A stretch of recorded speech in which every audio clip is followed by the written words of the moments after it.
Hello and welcome. If you want to learn how to knit or crochet, you will need a few basic equipment. If you want to learn to crochet, you will need a crochet hook.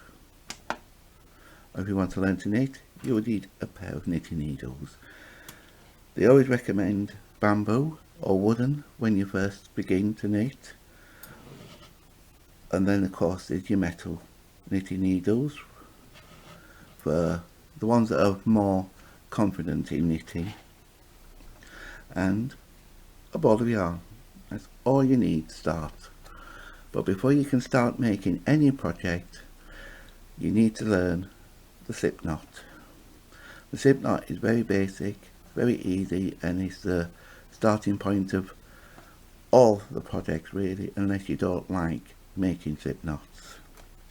And I do know some people in the knitting world that don't like the slip knot. But I'm just going to show you 3 different ways of making a slip knot that you can start making crochet or knitting pattern.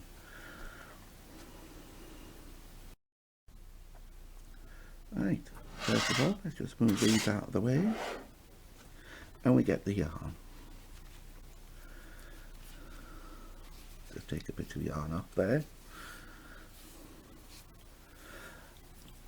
I'm going to show you 3 different ways, and the first one, I call this the leapfrog, and you'll need to make a finger like this, with these pinching here and your index finger standing, pointing, pointing at something, and you're going to use your thumb and your third finger to hold the tail and the yarn.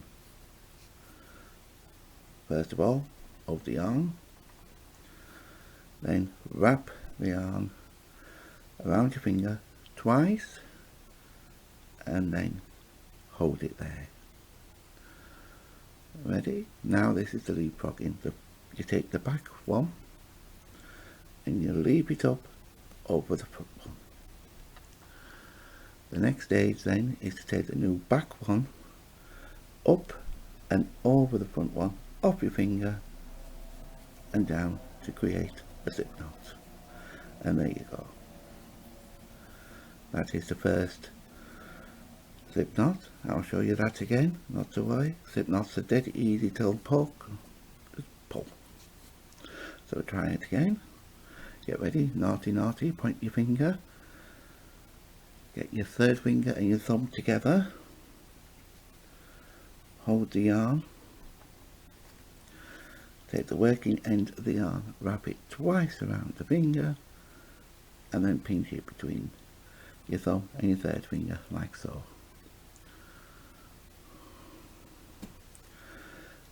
Leap the back one, up and over the front one. Then take the new back one, up, over the front one, and off your finger. And there you go, a slip knot. And that way you will put your hook in, start to make your foundation chain or your needle, and start casting on your stitches.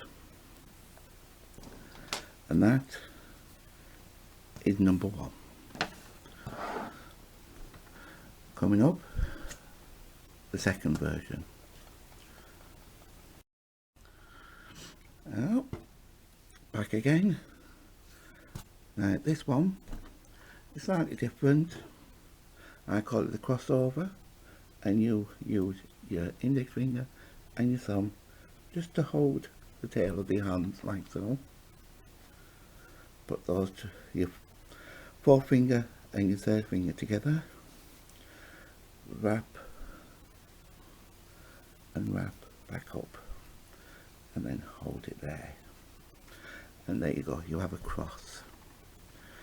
And then this is where you take your hook or your knitting needle, I'll show you both ways, and you go between you, under the first strand, over the second one,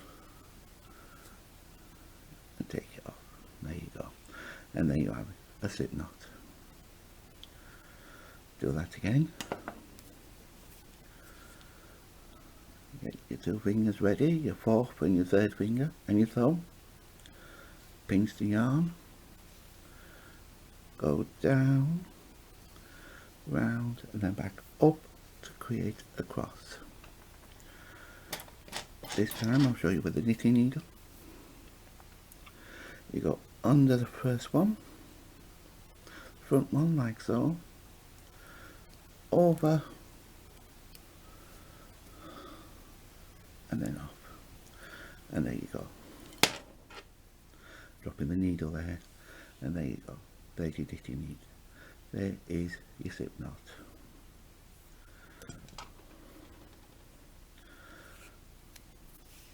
So just for clarity there, remember, two fingers that way, your thumb here, grab the tail, make a cross,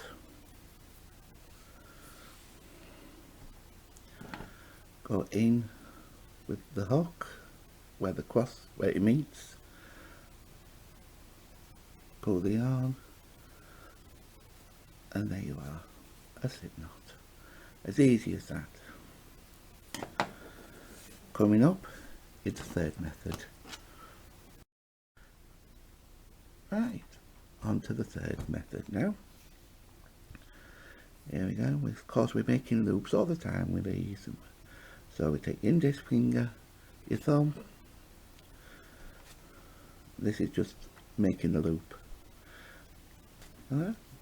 Wrap to where it crosses, grab it where it crosses there. Let the yarn just dangle down the back of it, so you've got like two half circles there, and you just push the yarn through, and there you are, a slip knot. And you know when you got it right because it moves easily, plus you can just go like that and it's gone. So we'll just do it again. Yarn between your finger and your thumb, wrap the yarn around your finger and pinch you where it joins together. Let the working yarn just hang down the back, and you can either use your hook to bring it through or your knitting needle to bring it through, or you can just use your finger to just push it through to the other side, and then you have a slip knot. And you can place that on your hook or your needle, and you're ready then to make your foundation chain or your casting on your stitches. Okay, so until next time, thank you for watching. Bye bye now.